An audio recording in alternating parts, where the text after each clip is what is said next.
Неблагодарный гость похитил у юбилярши 45 тысяч рублей. Женщина обратилась в полицию и рассказала, что накануне праздновала свой 70-й день рождения в ресторане. По ее просьбе гости дарили ей деньги в конвертах. Часть подарочных денег она планировала потратить на ремонт своей автомашины. На следующий день, пересчитав деньги, она поняла, что часть суммы похищена, и обратилась в полицию. В ходе оперативно-розыскных мероприятий с сотрудниками уголовного розыска по подозрению в совершении преступления был установлен безработный 36-летний уроженец Ангинского района, ранее судимый за кражу. Подозреваемый был в числе приглашенных гостей на юбилей. Во время торжества он воспользовался тем, что за ним никто не наблюдает, и похитил 21 тысячу рублей из конвертов. После праздника он потратил похищенные деньги на развлечения и алкоголь. Под утро мужчина заехал к имениннице домой под предлогом переодеться и незаметно похитил еще 24 тысячи рублей. Возбуждено уголовное дело по статье «Кража».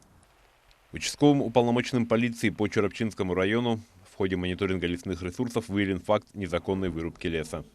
В ходе проверки полицейский установил подозреваемого. Им оказался местный индивидуальный предприниматель. По факту возбуждено уголовное дело по статье «Незаконная рубка лесных насаждений». Очередное мобильное мошенничество зарегистрировано в Хангаловском районе. Жертвой мошенников стал 63-летний пенсионер. Ночью ему позвонил неизвестный, который представился сотрудником службы безопасности банка. Мужчина сообщил о том, что с банковского счета пенсионера неизвестный пытается похитить деньги. И для того, чтобы избежать хищения, необходимо снять имеющиеся сбережения и перечислить их на специальный безопасный счет. Лжесотрудник банка сообщил, что позже деньги будут возвращены. Ничего не подозревающий пенсионер выполнил указания неизвестного и продиктовал все коды, пришедшие на сотовый телефон. После чего у пожилого мужчины с банковского счета были похищены все его сбережения в сумме 138 тысяч рублей. Якутским городским судом бывший сотрудник Северо-Восточного линейного управления МВД на транспорте признан виновным в превышении должностных полномочий и служебном подлоге.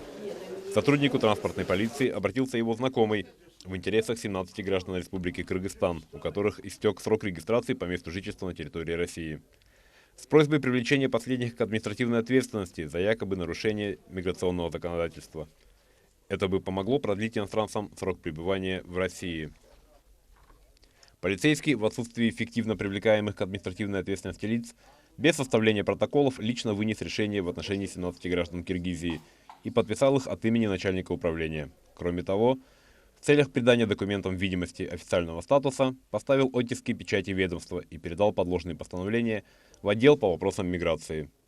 Подсудимый полностью признал свою вину и раскаялся в содеянном.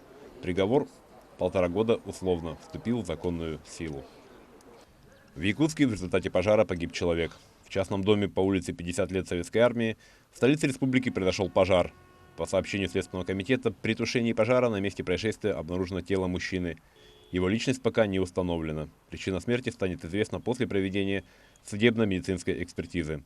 В данное время на месте работает следственная группа. Причина пожара устанавливается.